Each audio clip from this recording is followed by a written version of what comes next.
capítulo 13, primer libro de los Reyes, el capítulo 13. Para muchos de ustedes esta historia la van a oír por primera vez, creo. Hace ya como un año hablé acerca de esto, pero cuando estábamos por el Zoom, nunca hablé aquí en forma directa. Así que busquen ahí en sus Biblias, en el libro Primera de Reyes, capítulo 13. Y hoy vamos a hablar de un tema que le vamos a llamar cristianos multicolores. Cristianos multicolores. Veamos de qué se trata. Dice aquí la palabra de Dios, primer libro de los Reyes, el capítulo 13, verso 1.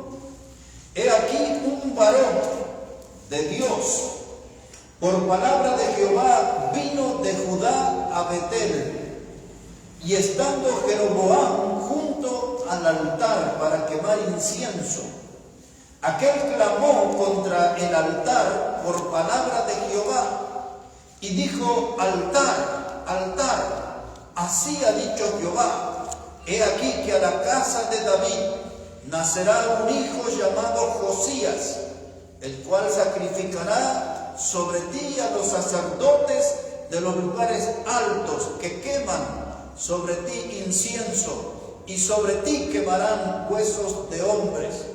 Y aquel mismo día dio una señal, diciendo: esta es la señal de que Jehová ha hablado. Y he aquí que el altar se quebrará, y la ceniza que sobre él está se derramará. Cuando el rey Jeroboam oyó la palabra del varón de Dios que había clamado contra el altar de Betel, extendiendo su mano desde el altar, dijo: prendedle. Mas la mano que había extendido contra él se le secó y no la pudo enderezar. Y el altar se rompió y se derramó la ceniza del altar, conforme a la señal que el varón de Dios había dado por palabra de Jehová. Les digo, hermanos, que esta es una historia impactante, pero con un final triste. Es impactante, sí, pero con un final triste, porque se trata de un joven predicador, un profeta de Dios, un varón de Dios, que enfrentó a Jeroboam, el rey apóstata. ¿Recuerdan esa palabra apóstata? Quiere decir alguien que se desvió de la verdad, que se cayó de la verdad, alguien que anda contramano de la verdad. Y este joven predicador se levantó y predicó contra el rey y contra el culto a ídolos que el rey estaba llevando adelante. Este joven mostró convicciones bíblicas, y después va a aparecer un profeta viejo, un hombre oxidado, que le va a hacer de tropiezo a este joven predicador y lo va a llevar hasta la muerte misma. Y esa es la historia. En esos tres hombres, en el rey, en el joven predicador y en el profeta viejo, vamos a analizarlo en ese tema de cristianos multicolores. Y lo que vamos a ver al final, que con uno de esos tres hombres vamos a tener que identificarnos nosotros, o estamos identificados con uno de esos tres hombres de esta historia. Entonces, aquí, hermanos, cristianos multicolores. El primer color que yo veo es el color negro. Y el color negro está reflejado en la vida del rey Jeroboam. Su vida era oscura, su testimonio era oscuro, su corazón estaba enredado con las tinieblas. El corazón de este rey estaba enredado con el culto de ídolos muertos, y su corazón estaba lejos del Dios vivo. Esa era la realidad de este hombre. Él había desviado el corazón del pueblo de Dios y lo había volcado a los ídolos. Este hombre, que tenía que ser un guía espiritual, un referente para la nación, traicionó a Jehová y se volcó a los ídolos. Él tenía un problema. Él solamente le gustaba el poder y le gustaba mantenerse establecerse como rey. No le interesaba a la gente, no le interesaba la salud espiritual del pueblo. Mientras él fuera el rey y mientras él tuviera el poder, él estaba feliz. Era todo lo que él esperaba. ¿Y qué había sucedido? Habían fiestas a Jehová en Jerusalén. Y la gente quería irse para encontrarse con Dios, para volver al camino de Dios. Y este rey Jeroboam decide levantar dos ídolos, dos becerros, uno en tierra de Betel. Recuerdan que esa palabra quiere decir casa de Dios. Y él fue y les puso un becerro, les construyó un becerro ahí y les construyó otro becerro en la tierra de Dan. Después, si ustedes quieren, pueden leer el capítulo anterior, capítulo 12, del verso 26 a 30, ahí cuenta lo que les estoy diciendo. Y entonces el rey pensaba así: si el pueblo se va a adorar a Dios, a Jerusalén, entonces se van a ir con el otro rey, Roboam, que era el rey de Judá. Y entonces yo voy a ser un rey sin reino, porque no voy a tener sobre quién gobernar. Y entonces les hago los ídolos. Y la misma historia que sucedió en los días de Moisés y de Aarón. Este hombre dijo las palabras de Aarón: estos becerros, estos son los dioses que te sacaron de Egipto. Y la gente se volcó a ese estilo de culto. Y entonces este rey representa la oscuridad. No guió al pueblo a la luz. No guió al pueblo en el camino del Señor. Los volcó, inclinó su corazón hacia los ídolos, ofreciéndole una religión alternativa. Y eso nos hace pensar a nosotros. Cuando en el Apocalipsis está ese mensaje a las 7 iglesias, y hay una a la iglesia de Éfeso en el capítulo 2 y verso 4, era la iglesia que había perdido su primer amor. Era gente que reemplazó al Dios de la Biblia y aceptó otro estilo de culto. Y eso es lo que nos puede pasar a nosotros cuando bajamos nuestras convicciones doctrinales y espirituales. Reemplazamos al Dios de la Biblia por otro estilo de culto. Por una religión a nuestra medida, por una religión que podemos vivirla a nuestra manera. Y entonces nuestra vida se empieza a oscurecer y empezamos a vivir un cristianismo que está enredado en el mundo de las tinieblas, que está enredado en las actividades de la carne. Y así es que uno ve a muchos cristianos que andan de la mano con el diablo. Dicen que son hijos de Dios. Claro que sí, muchos pueden ser hijos de Dios, pero en su vida andan en la oscuridad, con el príncipe de las tinieblas, en actividades mundanas. Perdieron el fuego del primer amor, ya no tienen una buena comunión con Dios y ahora tienen un estilo de culto paralelo. Hay una religión creciente de todos los fines de semana que empieza por ahí los días viernes y le rinden culto al alcohol. Eso es una religión. La gente tiene ahí un compromiso con el alcohol. Y ustedes ya saben, dice la gente, hoy es viernes y el cuerpo lo sabe. Y ahí son viernes de baile, comienzan con baile, otros van por juegos de cartas y ese es su estilo de culto. Ya no aparecen en la iglesia y de a poquito se van metiendo en un mundo de tinieblas. Y le pasa lo que le pasó a aquel predicador amigo de Pablo que se llamaba Demas. Y Pablo escribió sobre Demas en 2 de Timoteo 4:10 y dice: Demas me ha desamparado amando este mundo. Dejó los púlpitos, dejó la predicación, empezó a amar el mundo. No sabemos si luces o tinieblas del mundo, pero algo lo metió a Demas en el mundo y nunca más supimos de él. Así pasa con la vida y el testimonio de muchos cristianos. Empiezan a reemplazar a Dios, empieza a enfriar su corazón, se empiezan a alejar de Dios y los perdemos de vista. Y como Demas, se meten en el mundo y no sabemos más nada de ello.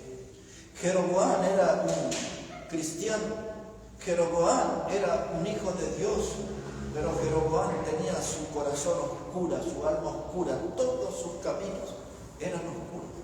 Y ahí estaba volcado en los ídolos y olvidándose del Dios de su pueblo.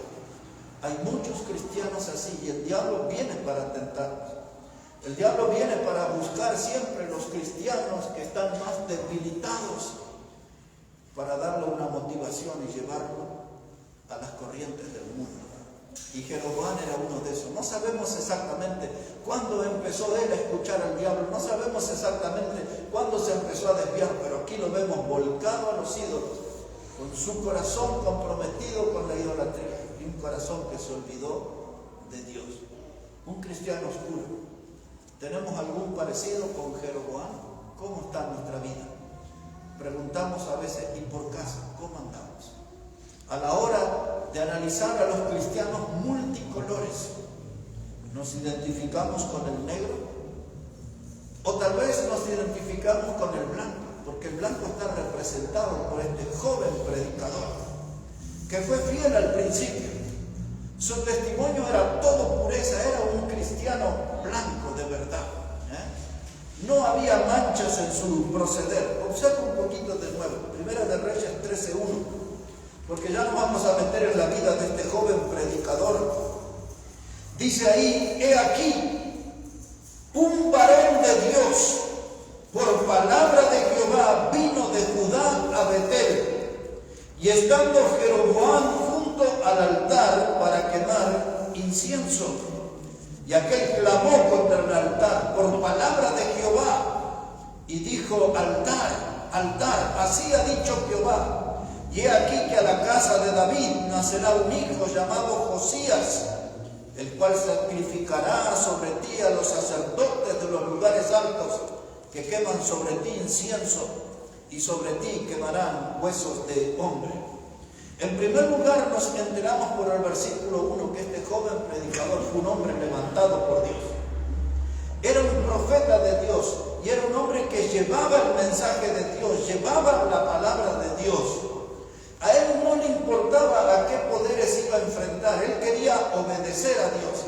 Si era el rey el que estaba en pecado, como en este caso, él iba a enfrentar al rey, él le iba a dar el mensaje de Dios. Era un predicador joven, pero comprometido. Y aquí él muestra cuáles son las credenciales de un predicador.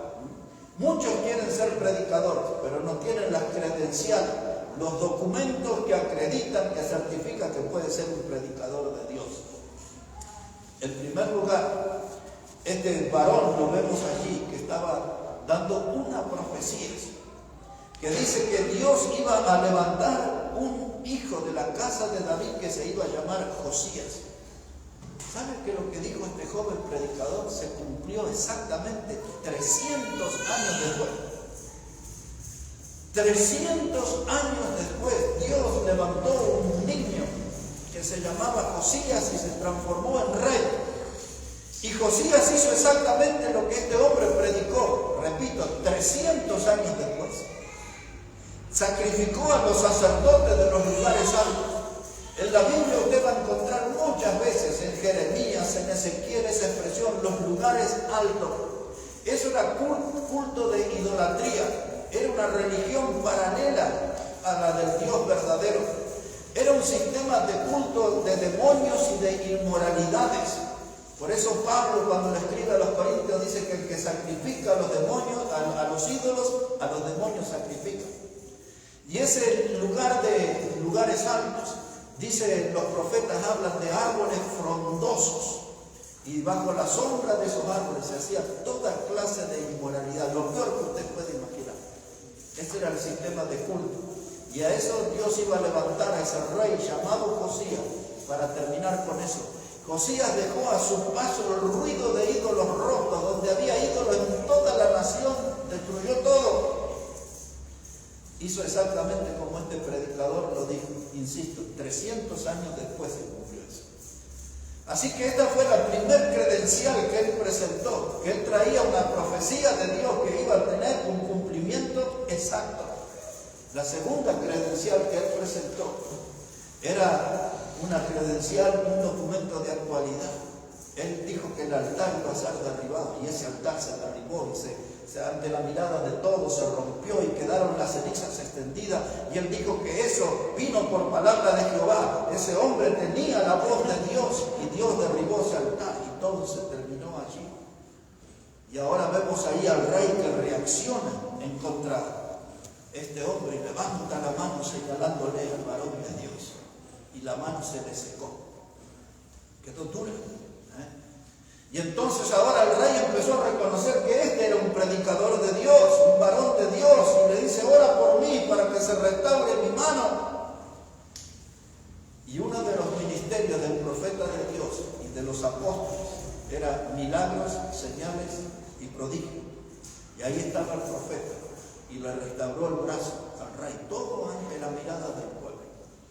Estaba mostrando sus credenciales de predicador, estaba mostrando sus credenciales de varón de Dios. Y una cosa más que no les leí, observen otra vez conmigo ahí. Dice el versículo 6. Dice: entonces respondiendo el rey dijo al varón de Dios: te pido que ruegues ante la presencia de Jehová tu Dios y ores por mí, para que mi mano me sea restaurada. Y el varón de Dios oró a Jehová, y la mano del rey se le restauró y quedó como era antes. Y el rey le dijo al varón de Dios: ven conmigo a casa y comerás, y yo te daré un presente. Pero el varón de Dios dijo al rey: aunque me dieras la mitad de tu casa, no iría contigo, ni comería pan, ni bebería agua en este lugar. Ahora mira, hermano, todo hombre y toda mujer que quiera servir a Dios tiene que tener convicciones firmes como este joven predicador. No tiene que aceptar coimas, no tiene que aceptar sobornos, no tiene que aceptar estos intentos de corrupción. El rey quiso quedar bien con el predicador y le dice: ven a mi casa, te voy a dar de comer. Pero el predicador está diciendo: no quiero nada contigo porque tú eres un impío, eres un rebelde a Dios, un desobediente a Dios. Yo no puedo juntarme contigo, no puedo estar a tu mesa. Hermanos, eso entra, solo lo voy a mencionar, en un distintivo bautista que se llama doctrina de separación bíblica. Entre otras cosas, nosotros creemos entre la separación de la iglesia y el Estado. Yo no quiero nada del Estado. Este rey le estaba ofreciendo migajas al predicador para corromperlo. Una migaja del Estado, una migaja del poder. Ven a mi casa, ven a comer, quiero recompensarte por lo que hiciste. La política corre por un camino, los hijos de Dios vamos por otro diferente. Son caminos paralelos, son caminos que no se juntan. Yo no quiero nada del poder humano. Si soy un predicador de la palabra de Dios, no quiero nada de lo que venga de la mesa del impío. En otras palabras, no quiero nada que haya sido manoseado por el diablo. Y digo esto porque ustedes van a escuchar muchos predicadores hoy. Dice: Dios te va a devolver lo que el diablo te quitó. Y yo no quiero nada que fue tocado por el diablo. No quiero nada que fue manoseado por él. Yo no quiero nada de eso. Y esto es lo que estaba pasando aquí. El predicador se paró y él mostró que era un cristiano blanco, que era un cristiano puro, era un cristiano santo, que no quería renunciar a sus convicciones. Y lo enfrentó al rey y rechazó sentarse con él, hermano. No aceptó la dádiva, no aceptó ser corrompido por el poder humano.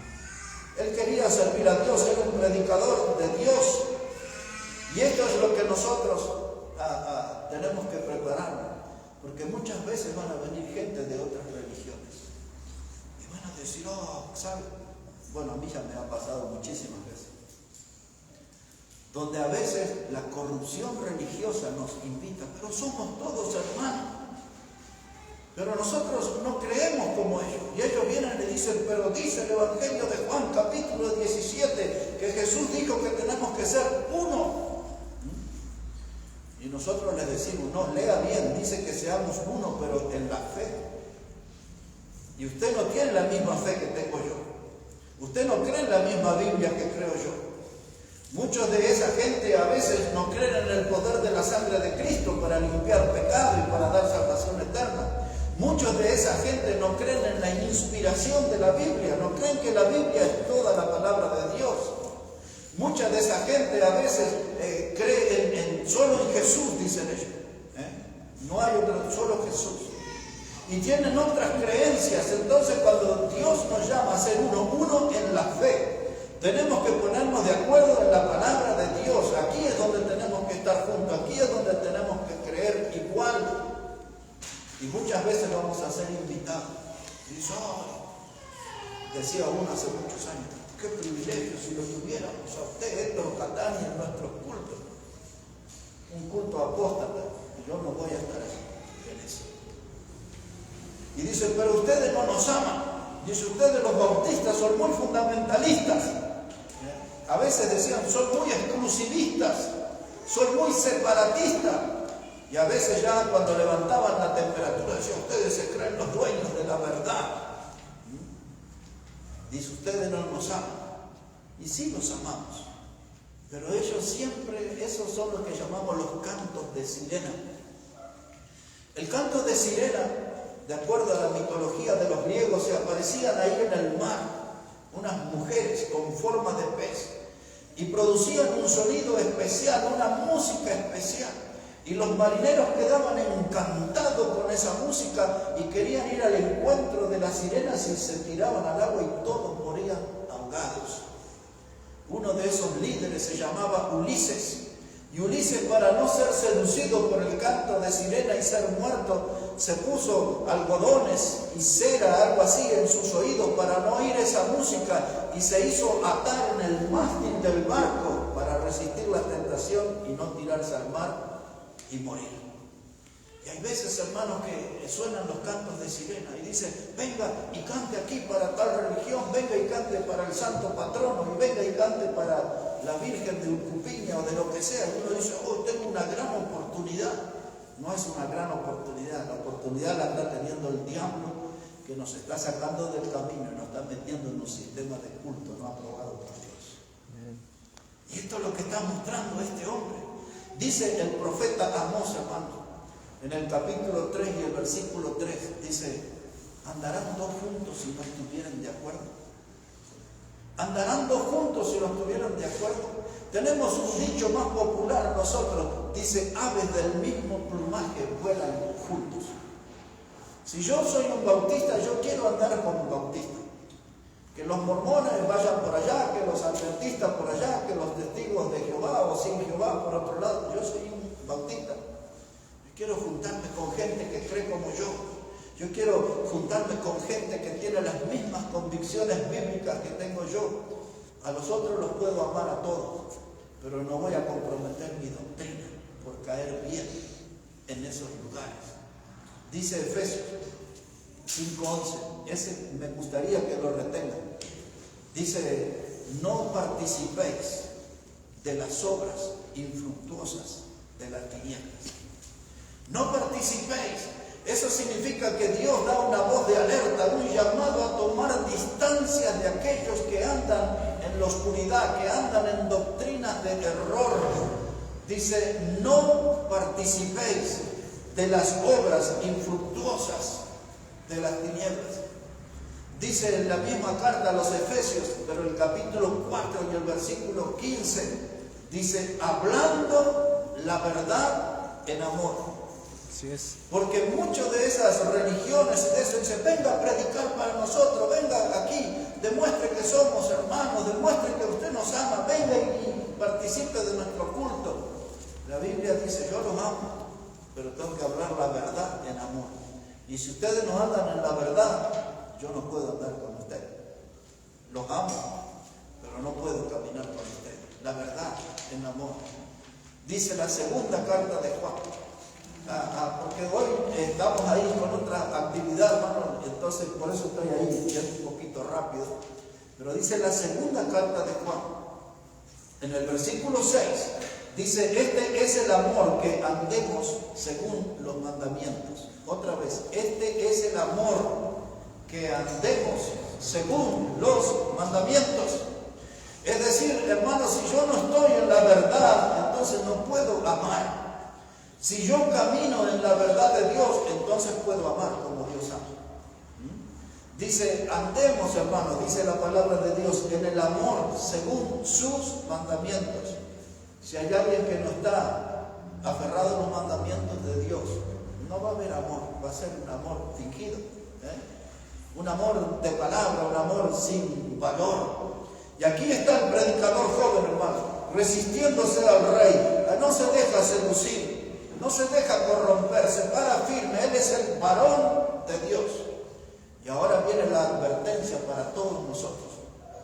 Esta es la parte de la historia a la cual todos debemos atender bien, porque todos empezamos bien como este predicador.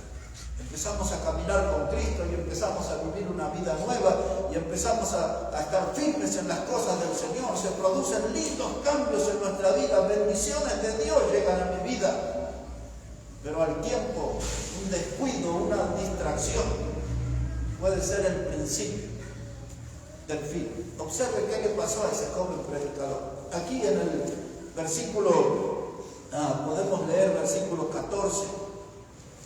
Dice la palabra de Dios, y yendo tras el varón de Dios, ese ya es el profeta viejo que entra en la escena, pero ya le hablaré de él. Dice, yendo tras el varón de Dios, le halló sentado debajo de una encina, y le dijo, ¿eres tú el varón de Dios que vino de Judá? Él dijo, yo soy. Ahora miren, hermano, el predicador joven enfrentó al rey, predicó maravillosamente, sostuvo la sana doctrina y de pronto un descuido se puso a descansar. Y a veces en nuestra vida, hermanos, servimos a Dios bien, lo hacemos por un tiempo y luego nos entra la pereza y luego nos entra la vagancia. Y luego nos entra esa de que ¿por qué solo yo trabajo para Dios y los otros no? Y empiezan a sucedernos cosas y nos sentamos debajo de la encina, de un árbol cualquiera. Empezamos a descuidar nuestra vida espiritual, nos distraemos en las cosas del Señor y empieza a bajar la temperatura espiritual. Y ese es el principio del fin. Jesús dijo, hasta esta hora mi Padre trabaja y yo trabajo. Y para un cristiano no es tiempo de descanso. Ya vamos a tener toda una eternidad junto al Señor para descansar. Este es tiempo de servicio, hermano. No es tiempo de sentarse. No es tiempo de que, bueno, veré si más adelante retomo el camino. No. El hombre de Dios, la mujer de Dios, no tiene tiempo para descansar. Mientras estamos en esta vida, tenemos que servir siempre al Señor. No hay vacaciones espirituales.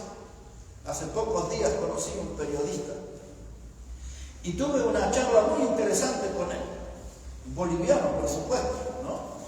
Y conversamos y finalmente él me dijo, quiero decirle que yo soy cristiano también. Y me dijo, voy a una iglesia de un predicador muy famoso aquí de la ciudad, y es una iglesia que son miles de personas.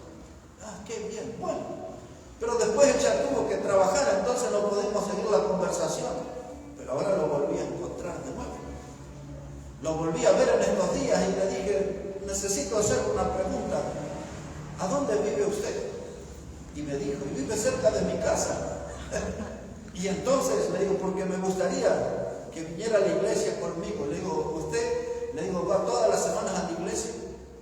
Y me dejó frío. Le digo, una vez por mes. Una vez por mes. Es todo lo que hace para Dios.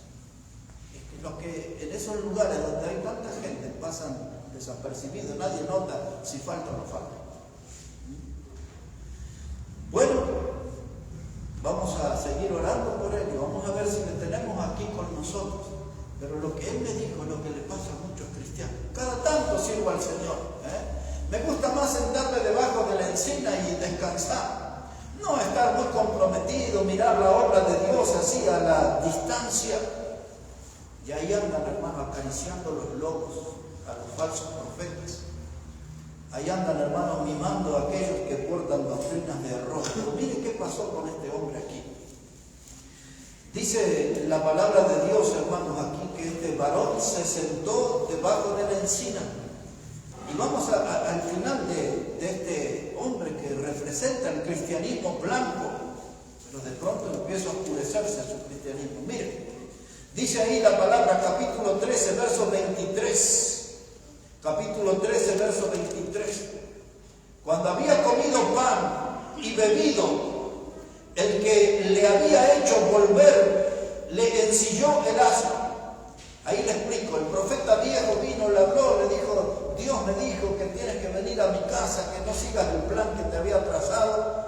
El predicador joven es engañado, le miente, y él vuelve atrás Y una vez que come en la casa del profeta viejo, el profeta le dice, bueno, aquí te preparé un asno, está ensillado, ahora vete.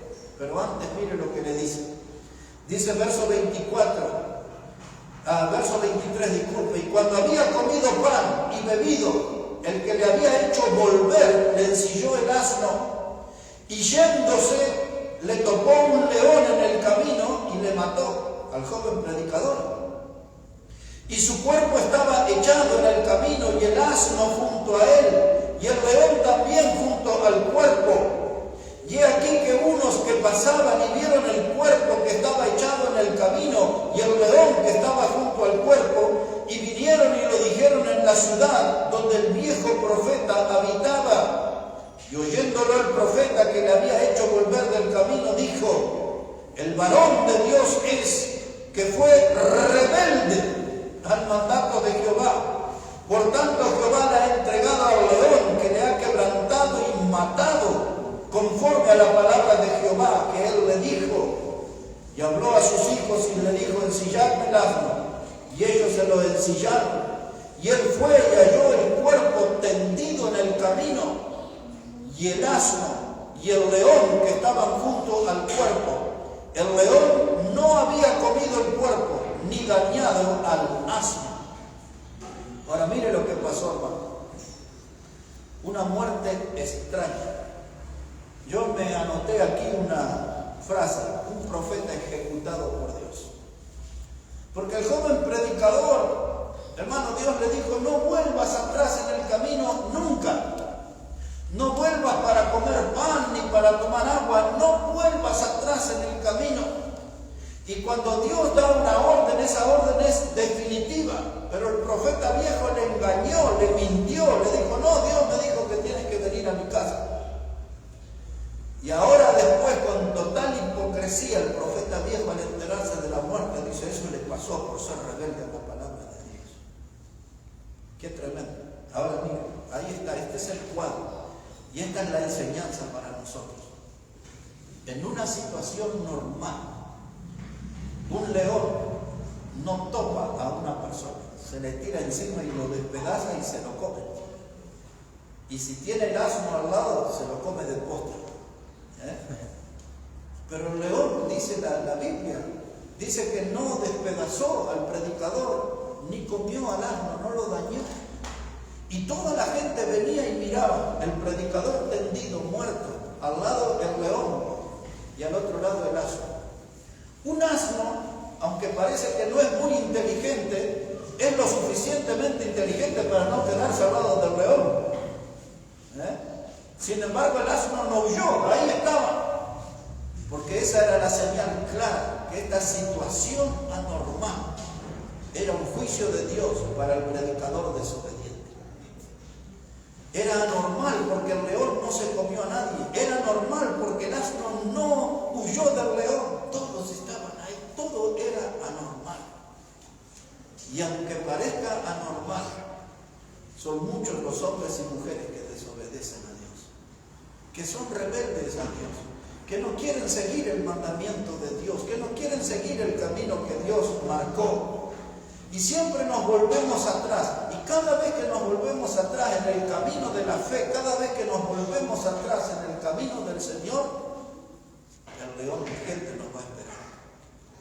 El apóstol Pedro dice en su primera carta, capítulo 5 y el verso 8, dice que nuestro adversario, el diablo, anda como un león rugiente buscando a quien devorar. ¿A quién busca el diablo? A los que oran, a los que están de rodillas clamando a Dios, a eso no los toca, huye. A los que sostienen la verdad, a esos tampoco, porque dice la Biblia, resistid al diablo y él huirá de vosotros. El diablo anda buscando a los débiles en la fe, anda buscando a los cristianos inconstantes, a los que son de doble ánimos. El diablo anda buscando a los tibios en las congregaciones. El Antiguo Testamento usa una palabra, pusilánime. Varias veces usa ese término. Habla de una persona cambiante, de una persona que vive en continuo estado de desánimo, de una persona que le falta poder de decisión. El diablo anda buscando a esos también, a los pusilánimes. El diablo anda buscando a los perezosos. Y el diablo se hace un picnic con todos ellos. El león le sale al cruce a los que no quieren tomar la cruz y seguir a Cristo cada día. Y eso es lo que pasó. El predicador se sentó a descansar y entró en el territorio donde el diablo le gusta trabajar. Y cuando yo me vuelvo perezoso, el diablo trabaja, hermano, y el diablo siempre tiene la intención de hacerme daño. ¿Cuántas veces vinieron los cultos liberales y me dijeron, usted tiene que venir a predicar para nosotros? Recuerdo uno, era una congregación de más de 300 coreanos. Y entonces el pastor le dijo, yo quiero que usted venga y predique aquí para nosotros y todo. Lo único que yo le quiero pedir es que no hable sobre el pecado, me dice. Y así, hermano, muchas veces, por supuesto que no fui, pero así muchas veces nos quieren llevar a otras clases de culto, a otras clases de actividades, para sacarnos del camino del Señor. El diablo siempre trabaja, el diablo es muy astuto, el diablo no descansa, por eso nosotros no podemos, hermanos, distraernos. Ahora escuche esto, hermano. Un cristiano multicolor, uno de color negro como el rey, le gusta las tinieblas, le gusta la oscuridad. Un cristiano blanco como este joven predicador, puro, santo, obediente a Dios en el principio, pero no pudo terminar en fidelidad a Dios. El problema se lo ocasionó el profeta viejo, el predicador viejo, que representa el color gris. El color gris es el color indefinido. El color gris es una mezcla de negro y de blanco. Y hoy hay muchos cristianos que están en esa categoría. A veces andan en luz, a veces andan bien espiritualmente, otras veces andan en la carne, andan en las tinieblas. Son grises, son indefinidos. A usted le preguntan, ¿y cuál es el concepto que tiene de tal persona? ¿Es verdaderamente espiritual? Y a veces sí, a veces no. Dirían en el campo, no es ni chicha ni limonada. Y hay muchos de estos cristianos, hermano, en esta onda de los cristianos multicolores. El oscuro, uno dice, ese es bien mundano, carnal, es bien pecador y no oculta su pecado, está a la vista de todo. Otros dicen, este es blanco, tiene convicciones, está firme en la palabra de Dios, en el camino del Señor. Puede tener tropiezos, pero en esta etapa siempre le vimos bien. Y hay otros que son grises, a veces están en la oscuridad, a veces en luz. Decían las abuelas, ni fu ni fa. No sabemos qué son, no sabemos qué son. Y ahora, ¿con cuál de estas clases de cristianos usted se identifica? Por casa, ¿cómo andamos? ¿Con cuál de estos estoy más cerca? A mí me gustaría que todos seamos como el predicador joven en su primera etapa. Firme, de convicciones, decidido, arriesgado, no le importó perder su vida. Él enfrentó al rey y predicó la palabra de Dios, pero mire lo que es el profeta viejo. Y ahí voy a terminar. Porque nosotros tenemos una mezcla de gente nueva en el camino del Señor, pero tenemos otro grupo que ya tenemos años en el camino del Señor. Y lo curioso es que a veces los que tenemos años le somos de tropiezo a los nuevos. Y este es el caso. Mire cómo sucedió. Capítulo 13, versículo 10, y ahí ya vamos a ir terminando. Mire cómo dice la palabra. Primera de Reyes 13, verso 10 dice, regresó pues el joven predicador por otro camino y no volvió por el camino por donde había venido a Betel. Hasta ahí estaba fenómeno. Estaba haciendo como Dios le dijo, que no volviera por el mismo camino.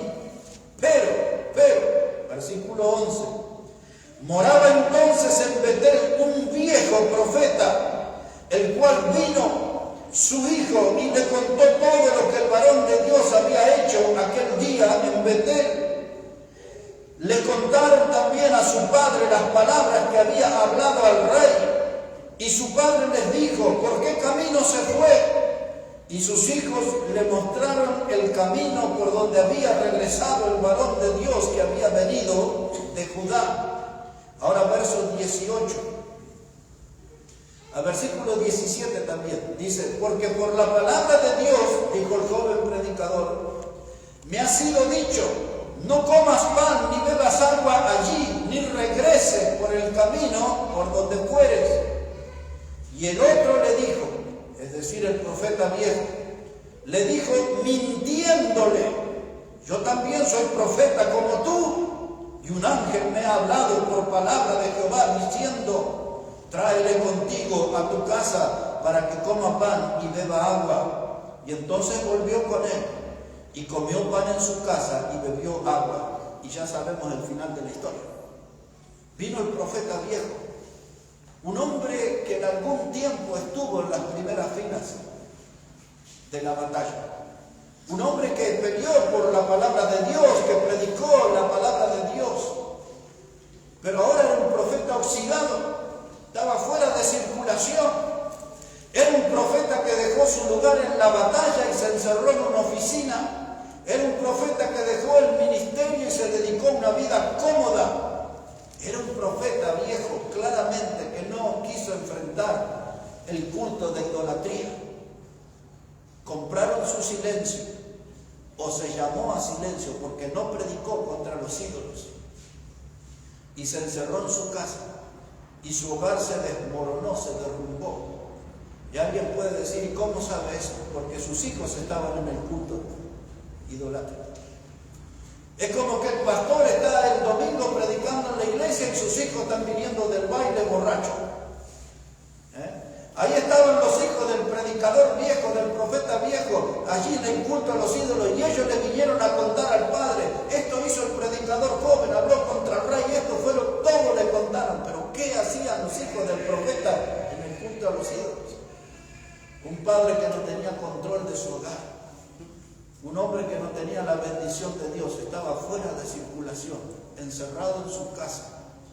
No quiso pagar el precio de servir al Señor y prefirió llamarse a silencio. Así va a ser el diablo muchas veces.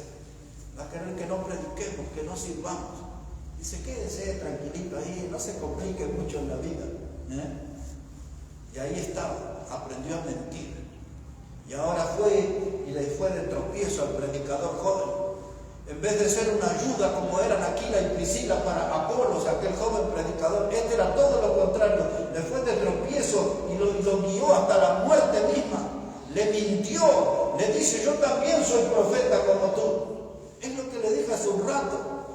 Hermano, si no eres bautista, si no eres fundamental, si no amas la palabra de Dios, si no estás en los principios de la palabra de Dios, yo no quiero estar con gente de otra religión, pero creemos en el mismo Dios, tenemos la misma fe. Esto es lo que le dijo el predicador viejo influido por él: yo soy profeta como tú, somos iguales. Es más, yo tengo más experiencia porque esta noche vino un ángel y me habló. Mintiendo, le dice la Biblia. Le mintió. Y el joven se confió en el predicador viejo. Por más viejo que sea el predicador, usted nunca se confíe, porque la Biblia siempre va a decir: maldito es el hombre que confía en el hombre. Pero este hombre tiene nombre, tiene trayectoria, tiene muchos años. No se confíe. El profeta viejo lo llevó a la muerte al predicador joven. Le mintió, lo engañó. Y ahora después, hermano, con total hipocresía, sale a decir al profeta viejo: esto le pasó porque él fue rebelde a la palabra de Dios. Pero él le sirvió de tropiezo. El profeta viejo fue el instrumento del diablo cuando tenía que haber sido un instrumento de Dios. El profeta viejo tendría que haber ido a ver al predicador joven y decir: muchacho, te felicito, te mantuviste firme. Fuiste más firme que yo, fuiste más fiel que yo, tuviste más valor, más coraje que yo para defender la verdad. Te felicito, vamos a orar. No, fue de tropiezo y lo llevó a la muerte. Pues esta es cristianos multicolores. Tenemos de todo en la obra. Por eso, hermano, estos no son tiempos de descuido. Estos son tiempos que tenemos que estar firmes en el camino del Señor. Tenemos que echar raíces cada vez más en la palabra de Dios. Tenemos que fortalecernos más ligados a los fundamentos de la palabra de Dios. Hay muchos vientos extraños, hay muchos vientos de raras doctrinas que andan a nuestro alrededor y no debemos prestar nuestro oído a las doctrinas de error. Tenemos que permanecer firmes en la palabra de Dios.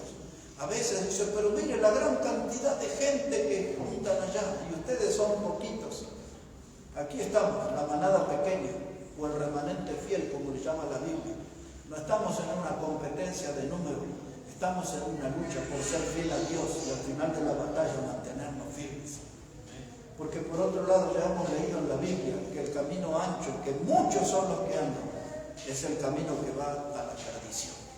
Déjeme en el camino angosto, déjeme caminar con el Señor, déjeme estar firme con la cruz.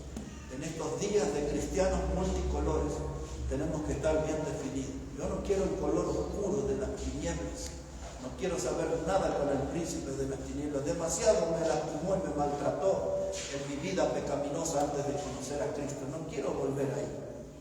No quiero ser un cristiano gris, no quiero ser una persona indefinida, no quiero ser una persona de doble ánimo. Yo quiero ser como el joven predicador en sus primeros días, un hombre con valores espirituales, con convicciones doctrinales, con convicciones bíblicas, un hombre que levanta la voz para dar el mensaje de Dios. Yo quiero ser como ese predicador, un portador de bendición en nuestra generación. La batalla es dura y difícil, pero aquí también corresponde decir, todo lo puedo en Cristo que me fortalece. Bueno, que Dios bendiga su palabra, hermanos, en este día.